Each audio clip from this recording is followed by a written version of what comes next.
वो सैयद शुहदा इमाम अली मकाम की गोद में जालिमों ने बच्चों को छलनी कर दिया था। उनके हल्कों में तीर चलाकर इमाम के हाथ में ही उनके बच्चे को शहीद किया था। कैसे वो अपने हाथ में बच्चा उठा करके खड़े हो गए, एक्सप्लेन हम नहीं कर सकते इस चीज को, तसव्वुर से बढ़ करके ये चीज।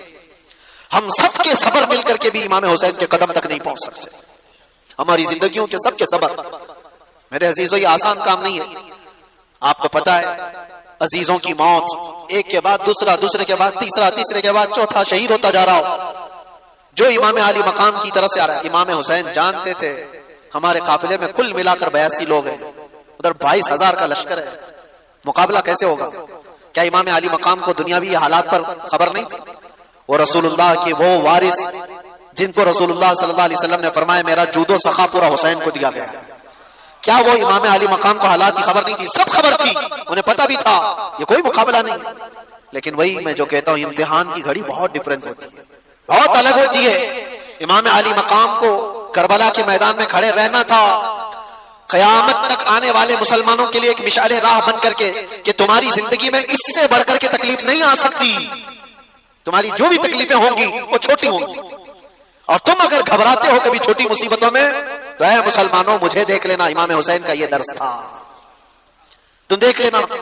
आज मुझे बताओ कोई भी ऐसा बंदा है जिसको भूखा और प्यासा भी रखा जा रहा हो, जिसकी सारी निस्बतों को पामाल करके करबला के मैदान में जबरदस्ती लाया गया हो, जहां जानवर भी पानी पी सकते हो और रसूलुल्लाह का घराना पानी नहीं पी सकता? ये सब्र और इस्तिकामत की वो घड़ी। अब सोचो एक साथ किसी के साथ हादसा हुआ होगा, मैं मानता हूं, जैसे कहीं पहाड़ की चट्टान के नीचे आ गए, कोई बह के एक ही खानदान चला गया, ऐसे हादसे तो हो सकते हैं, एक साथ चले गए, कोई किसी घर पे ऐसा हुआ हो। इमाम अली मकाम के साथ ऐसा नहीं, स्टेप बाय स्टेप देखा जा रहा है, सुबह से लेकर एक ही मौत, उसको बर्दाश्त करना, उसको सहना, रिकवरी के लिए वक्त तो लगता है, लेकिन कैसे एक साथ मिलकर पूरे ख़ीमे हुसैन को नहीं खत्म किया गया था। इमाम हुसैन रज़ी अल्लाह तआला अन्हु के साथी पहले जा रहे हैं, जो जाते दुआ सलाम करके मैदान में जाते और वापस नहीं आते थे, और अगर वापस आते तो सिर्फ इतना कहते थे पानी की चंद बूंद मिल जाए तो और लड़ेंगे।